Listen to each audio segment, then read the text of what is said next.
ગુજરાતમાં ભારતીય જનતા પાર્ટી સામે એક બાદ એક અનેક વખત જ્યારે આંગળીઓ ઉઠી રહી હોય છે ત્યારે માત્ર ને માત્ર એક કારણ હોય છે કે ગુજરાતની અંદર ભારતીય જનતા પાર્ટીના જે વિશાળ રૂપે ફેલાયેલા કાર્યકર્તાઓ જે છે તેમની એકમાત્ર એક ભૂલનું કારણ હોય છે।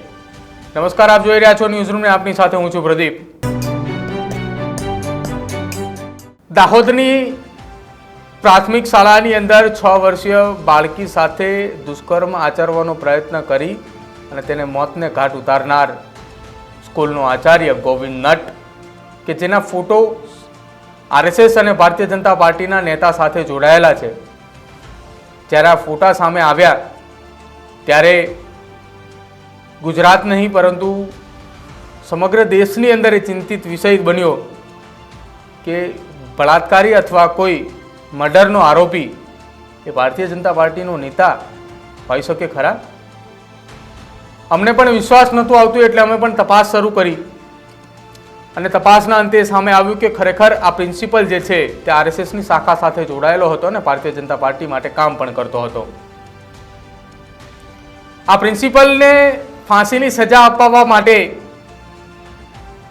ભારતીય જનતા પાર્ટીના કોઈ નેતા તો સામે નથી આવ્યા, પરિવારની કોઈ વહારે પણ નથી આવ્યા, માત્ર ને માત્ર એવું કહી રહ્યા છે કે અમે ટેલિફોનિક વાતચીત સાથે અમે વાતચીત કરી પરિવારના સભ્યો સાથે, અમે પરિવારને હિંમત આપી છે, પરિવારને ન્યાય ન મળે ત્યાં સુધી અમે પરિવારની સાથે છીએ। સાહેબ, જ્યારે કોલકાતાની અંદર ઘટના બની હતી ત્યારે ગુજરાતની અંદર તમે વિરોધ પ્રદર્શન કરી રહ્યા હતા, કેમ?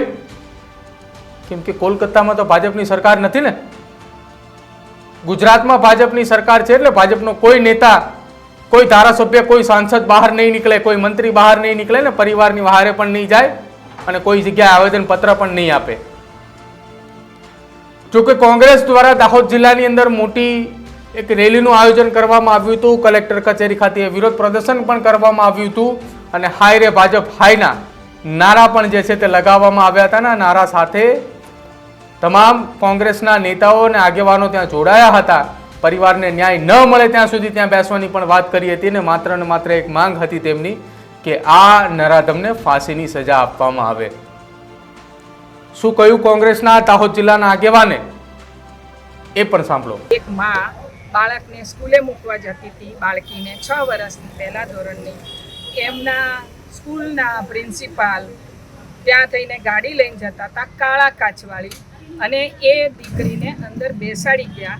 રસ્તામાં એમને સેક્સ્યુઅલ હેરેસમેન્ટ કરવાનો એટેમ્પ કર્યો, બળાત્કાર ગુજારવાનો પ્રયત્ન કર્યો।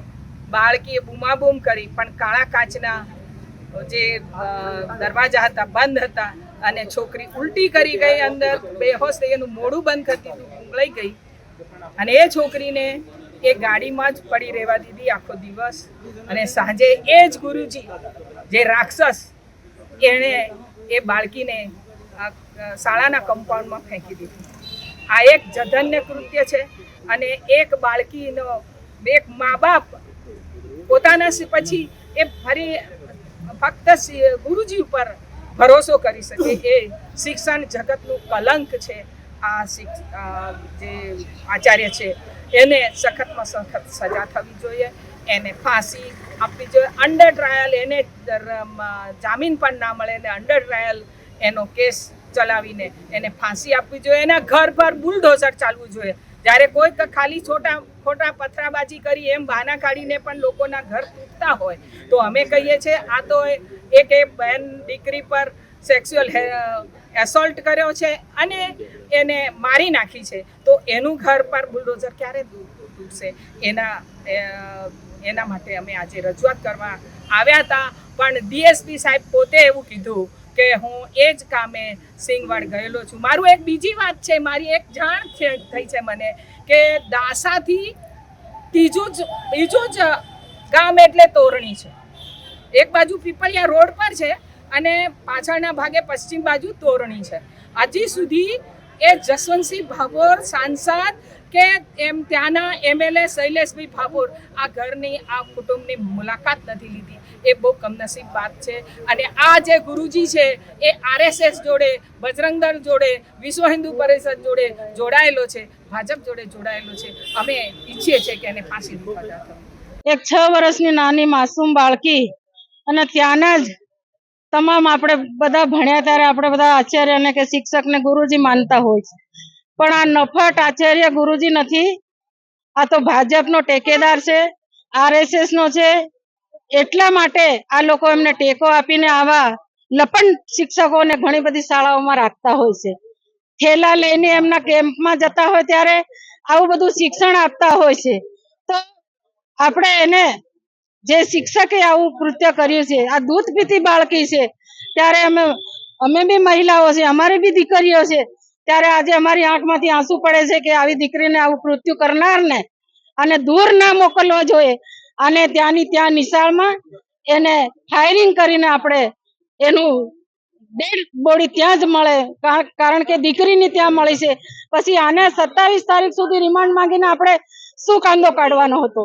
એને રિમાન્ડ બી ના જોઈએ, એમને ફાંસી બી ના આલીએ, પણ એ જ શાળામાં આ સંસદ સભ્યની તાલુકામાં થયું છે, ત્યાં ધારાસભ્ય છે, અહીંયા મંત્રીઓ છે, બક્ષીબેનના મંત્રી છે, આપણા ST મંત્રી છે, શિક્ષણ મંત્રી છે. તમામ લોકોએ ઢાંકણીમાં પાણી લઈને બુડી મરવું જોઈએ, કારણ કે આ નાની દીકરીનો બળાત્કાર થયો છે અને એને મારી નાખવામાં આવી છે.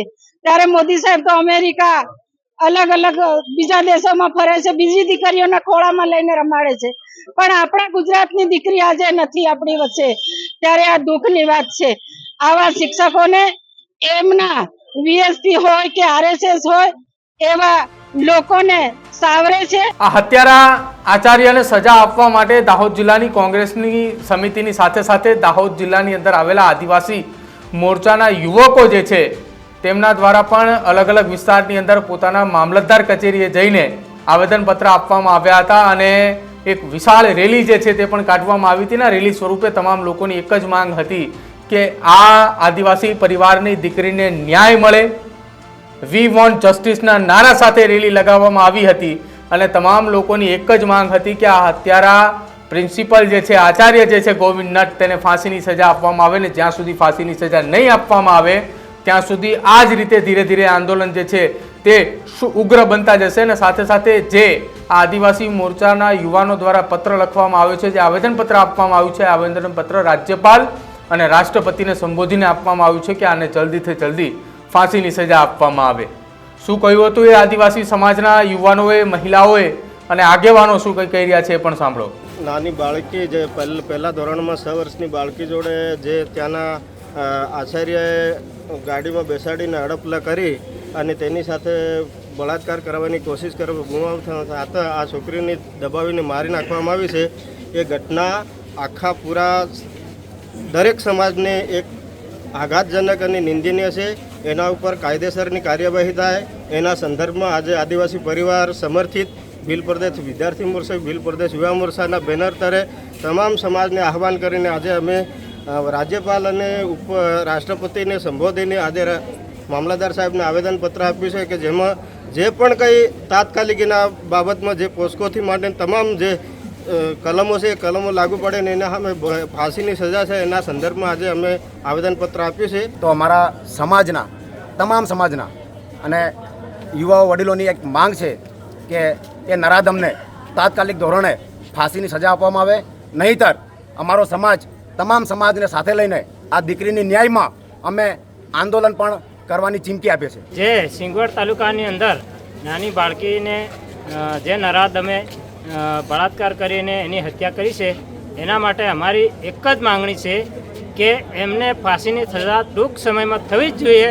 અને જો સજા ના થાય તો અમારો આદિવાસી સમાજ, અન્ય સમાજ, OBC સમાજ, બધા જ સમાજના લોકો સાથે થઈ અને અમે રસ્તા રોકો, દાહોદ જિલ્લાના ટોટલ રસ્તા બંધ કરીશું. જો ગુજરાતની અંદર ભારતીય જનતા પાર્ટી દ્વારા અથવા ભારતીય જનતા પાર્ટીના કોઈ કાર્યકર્તા દ્વારા આ પ્રકારનું કૃત્ય કર્યું છે એટલા માટે જ ક્યાંક ભારતીય જનતા પાર્ટી બહાર નથી નીકળી રહી. જો અન્ય રાજ્યની અંદર કોઈ ઘટના બની હોય અને જ્યાં ભાજપની સરકાર નથી અને કોઈ અન્ય પાર્ટીની સરકાર હોય છે તો ગુજરાતની અંદર પણ ભાજપ દ્વારા એનો સખત વિરોધ કરવામાં આવે છે અને એમ કહેવામાં આવે છે કે અહીંયા કલેક્ટર કચેરીએ ખાતે પણ આવેદનપત્ર આપવામાં આવે છે અને કલેક્ટરને પણ એવી રજૂઆત કરવામાં આવે છે કે આવેદનપત્ર તમે સ્વીકારજો અને ત્યાં તમે તપાસ માટેનું પણ કહેજો કે ગુજરાતના જિલ્લાની અંદર આ શહેરની અંદર આ પાર્ટી દ્વારા એક આવેદનપત્ર આપવામાં આવ્યું છે, આની અંદર વ્યવસ્થિત કામગીરી કરવામાં આવે. સાહેબ, તમારા જ રાજ્યની અંદર એક 6 વર્ષની બાળકીને પીંખી નાખી છે હેવાન આચાર્યએ. એની સજાને કોઈ માફ કરવાનો પણ પ્રયત્ન કરશે અથવા તો એની સાથ સહકાર પણ આપશે. જો એ વ્યક્તિ પણ અમારા ધ્યાનમાં આવશે તો અમે એને પણ છોડીશું નહીં. અને આ દાહોદ જિલ્લાની એકદમ કંપારી પડે એવી ઘટના છે. જો આ ઘટના પર ન્યાય ન મળે, નાની દીકરીને ન્યાય ન મળે, આ એક વિદ્યાર્થીની સાથે થયેલી ઘટના છે. આવનાર સમયની અંદર અન્ય વિદ્યાર્થીઓ સાથે પણ આવી ઘટના બની શકે છે. એટલે તમામ તંત્ર, વહીવટી તંત્ર અને પોલીસ તંત્રને પણ અમે જાણ કરીએ છીએ કે આવી ઘટના બીજી વાર ન બનવી જોઈએ. અને દાહોદ જિલ્લામાં તો ન જ, કારણ કે અહીં આદિવાસી બહુલ્ય વિસ્તાર ધરાવતો વિસ્તાર છે, જેની અંદર આદિવાસીની શાન, આદિવાસી ભારતનો મૂળ માલિક છે. એટલે આદિવાસી વિસ્તારની અંદર આવી ઘટના બનવી એ કંપારીજનક ઘટના. આવનાર સમયની અંદર આદિવાસી સમાજ આનો શું જવાબ આપશે? સજા તો આને થવી જ જોઈએ. એ આચાર્ય એક સંઘી છે, RSS વિચારધારા ધરાવતો વ્યક્તિ જો આવું કરતો હોય તો વિચારી લેવાનું કે એક સંઘી વિચારધારા ધરાવતો વ્યક્તિ એ કેટલા વિસ્તારોની અંદર આવા વિચારો એને ફેલાવ્યા છે. એની તપાસ માટે તો તમે કોઈ બહાર નહીં આવે ને, કેમ કે RSS સાથે જોડાયેલો છે આ પ્રિન્સિપલ, એના પુરાવા છે, ભાજપના નેતાઓ સાથે એના ફોટા છે.